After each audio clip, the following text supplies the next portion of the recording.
எல்லா தமிழ் மக்களுக்கும் என்னுடைய வணக்கம். இன்றைக்கி நம்ம கேரளா சமையலில் ஒரு ஸ்பெஷல் அடையோட ரெசிபி தான் பார்க்க போகிறது. இதுக்கு லூஸ் அடை, ஒழிச்சடை அந்த மாதிரியெல்லாம் சொல்கிற ஒரு அடை தான் இது. ரொம்ப சாஃப்டாக இருக்கும். மெல்ட் இன் மவுத்னு சொல்லுவோம் இல்லைங்களா, வாயில் போட்டாலே கரையிற மாதிரி அந்த அளவுக்கு சாஃப்டாக இருக்கிற ஸ்வீட்டாக இருக்கிற ஒரு அடை எப்படி செய்யலாம் தான் இன்றைக்கி நம்ம பார்க்க போகிறோம். பார்த்துட்டு வரலாம். அதுக்காக 100 கிராம் அளவுக்கு வெல்லம் இடித்து இதே மாதிரி பாத்திரத்தில் போட்டுக்கோங்க. அதில் 1/4 கப் அளவுக்கு தண்ணி ஊற்றி இது மெல்ட் ஆகிற வரைக்கும் மூடி வச்சுக்கலாம். 1 கப்பு அரிசி மாவில் தான் நம்ம அடை செய்கிறது. அப்ராக்சிமேட்டாக 8 to 10 அடை நமக்கு கிடைக்கும். அது அங்கே இருக்கட்டும். அடுத்தது வாழையில ரெடி பண்ணி எடுத்து வச்சுக்கலாம். வாழையில் தான் அடை செய்கிறது, அப்போ தான் நல்ல மணமாக இருக்கும். அதுக்காக வாழையில ரொம்ப ஒரு மீடியம் சைஸில் இருக்கிற வாழையில எடுத்துக்கோங்க. ரொம்ப பெருசும் ரொம்ப சின்னதாக இருந்தால் இந்த அடை செய்யறது கஷ்டமாக இருக்கும். இது நல்லா சூடு பண்ணி சாஃப்ட் பண்ணி எடுத்துக்கோங்க. இந்த அடை மடிக்கிறது ஒரு சாதாரண அடை மடிக்கிறதோட கொஞ்சம் வித்தியாசமாக தான் மடிக்கிறது. அதனால வாழையில நல்லா சாஃப்டாக இருக்கணும், இல்லை இருந்தால் கிழிஞ்சு போயிடும். கொஞ்சம் வாழையில நான் இங்கே வாட்டி எடுத்து வச்சுருக்கேன். வாட்டி எடுக்க தான் சொல்கிறது மலையாளத்தில், சூடு பண்ணி எடுக்கிறதுக்கு. ஸோ அது நல்ல ஒரு துணி வச்சு கொஞ்சம் தண்ணி தொளித்து நல்லா தொடச்சி விட்டுக்கோங்க. முன்னாடி தொடச்சி விட்டதுக்கப்புறம் நம்ம சூடு பண்ண போனால் பச்சையாக இருக்கிறதெல்லாம் கிழிஞ்சு போயிடும். அதனால தான் சூடு பண்ணதுக்கப்புறம் நான் தொடச்சி எடுத்துருக்கேன். எல்லாம் இதே மாதிரி ஒரு மீடியம் சைஸில் கட் பண்ணி எடுத்துக்கோங்க. இதில் இருக்கிற இந்த ஸ்டெம் இருக்குல்ல, இந்த வடி, இது நமக்கு இதில் தேவைப்படும். அது நான் தனியாக வைக்கிறேன். அடை வேக வைக்கும்போது சொல்கிறேன் எதுக்கு நம்ம அதை யூஸ் பண்ணுறேன்ட்டு. இந்த எல்லாம் மடிக்கிறது எப்படின்ட்டு நான் இப்போ காமிச்சு தர்றேன். மாவு ஊற்றுனதுக்கப்புறம் நம்ம சீக்கிரம் மடிச்சிடும். அப்போ உங்களுக்கு தெரியாமல் போயிடும் சில டைம் ஃபாஸ்ட்டாக பண்ணும்போது. அதனால தான் முதல்ல காமிக்கிறேன். இதே மாதிரி மடிக்கணும். அதுக்கப்புறம் இந்த 2 சைடும் மடிக்கணும். 3 சைடும் லாக் பண்ணி வச்சதுக்கப்புறம் தான் இந்த அடை நம்ம வேக வைக்கிறது. இல்லை இருந்தால் மாவு வெளியே கொட்டிடும். இந்த மடிக்கிறதுக்கான இடம் வேணும். அதுக்கு தகுந்த மாதிரி தான் வாழையில எடுக்கணும். ரொம்ப சின்னதாக இருந்தால் மடிக்கிறது கஷ்டமாக இருக்கும். ரொம்ப பெருசாக இருந்தாலும் கொஞ்சம் அதிகமாக இருக்கும். பார்த்து பண்ணிக்கோங்க. இந்த ஸ்டெம்மும் வாழையிலையும் ரெடியாக இருக்குது. அடுத்தது நம்ம என்ன பண்ணணும் அப்படின்னா மாவு ரெடி பண்ணணும். இது இங்கே இருக்கட்டும். இந்த ஸ்டெம்மை பத்திரமா வச்சுக்கோங்க, நமக்கு தேவைப்படும். அதை நான் சொல்கிறேன். மாவு ரெடி பண்ணுறதுக்காக 1 கப் அளவுக்கு வறுத்த அரிசி மாவு, நைஸாக இருக்கிற அரிசி மாவு 1 கப் அளவுக்கு எடுத்துருக்கு. அதில் 1/2 டீஸ்பூன் அளவுக்கு உப்பு, 1 டேபிள் ஸ்பூன் அளவுக்கு நெய், இது ரெண்டுமே சேர்த்து நல்லா ஒரு டைம் கலக்கி எடுத்துக்கோங்க. அதுக்கப்புறம் நம்ம மாவு அளந்தெடுத்த அதே கப்புக்கு, இல்லை நீங்கள் கிளாஸில் தான் எடுக்கிறேன் அப்படின்னா அதே கிளாஸுக்கு தண்ணி ஊற்றணும்.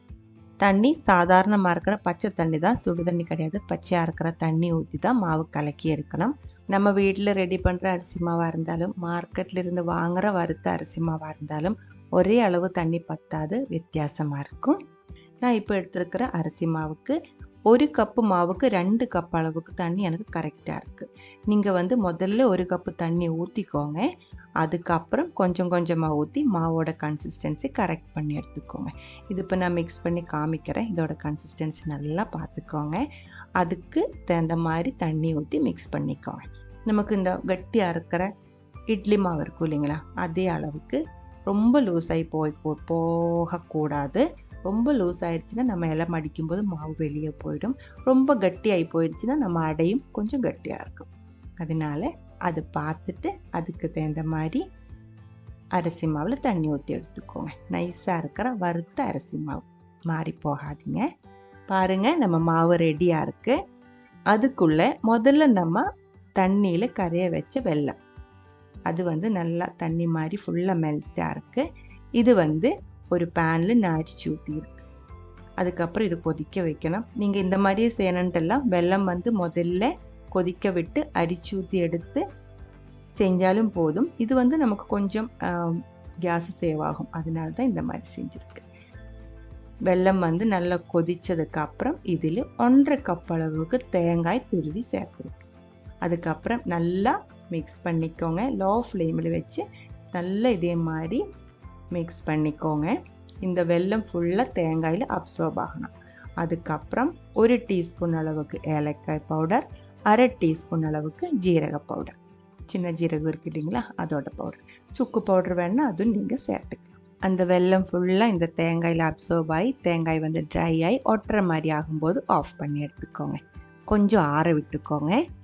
ஸ்டீமர் வந்து நம்ம ரெடி பண்ணி எடுத்துக்கலாம். ஸ்டீமர் ஒரு தட்டு வச்சுருக்கு. இட்லி பாத்திரமாக இருந்தாலும் பரவாயில்ல. அதுக்கு மேலே அந்த வாழையோட 2 ஸ்டெம்மு நான் வச்சுருக்கேன். அடை வைக்கும்போது பாத்திரத்தில் ஒட்டி இருக்காமல் சீக்கிரம் ஆவி ஏறுறதுக்காக தான் அது வச்சுருக்கு. இப்போ நம்ம அடை பண்ண ஆரம்பிச்சுக்கலாம். வாழை இலையில் ஒரு சின்ன கரண்டி அளவு மாவு ஊற்றிக்கோங்க.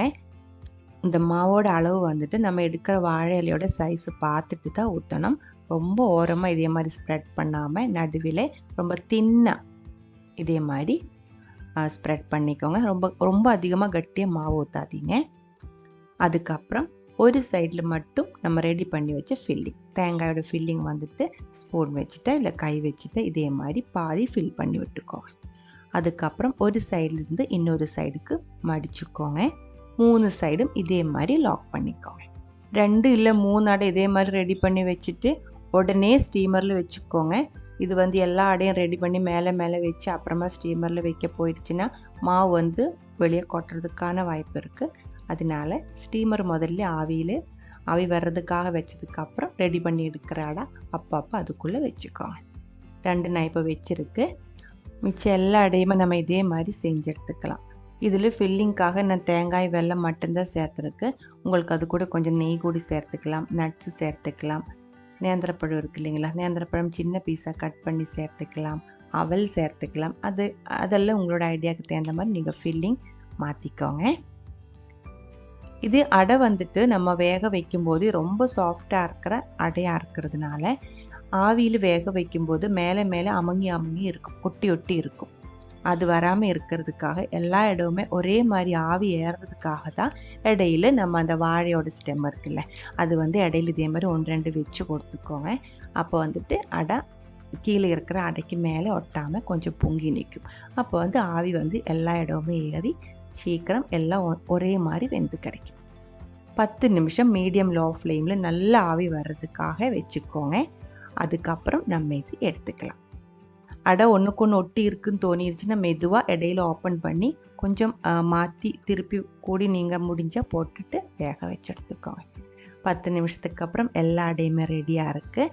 சூடோடையே சாப்பிட்றதோட இது கொஞ்சம் ஆறினதுக்கப்புறம் சாப்பிட்டா தான் நல்ல டேஸ்ட்டாக இருக்கும்.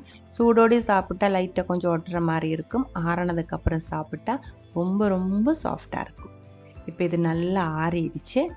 இப்போ இதை நம்ம ஓப்பன் பண்ணி எடுத்துக்கலாம். பாருங்கள், நம்ம சாஃப்ட் அடை ரெடியாக இருக்குது. ஒழிச்சடா, சாஃப்ட் அடை அப்படியெல்லாம் சொல்லுவோம் இதுக்கு இங்கே நம்ம வீட்டில் பிரேக்ஃபாஸ்ட்டுக்காகவும் ஈவினிங் ஸ்நாக் டைம்லெல்லாம் செய்கிற ஒரு ரெசிப்பியாக இருக்குது. அரிசி மாவு இருந்தால் சீக்கிரம் ஒரு 1/2 மணி நேரத்தில் இது நம்மளால் பண்ணி எடுக்க முடியும்.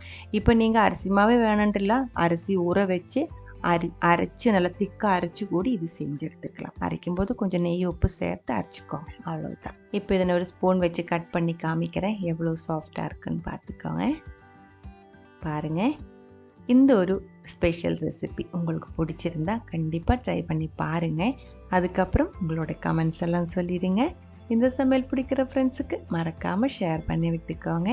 நீங்கள் இது வரைக்கும் நம்ம சேனலுக்கு கொடுத்துட்ருக்கிற சப்போர்ட்டுக்கு ரொம்ப ரொம்ப நன்றி. உடனே பார்க்கலாம் இன்னொரு ரெசிபியோட. அது வரைக்கும் வணக்கம்.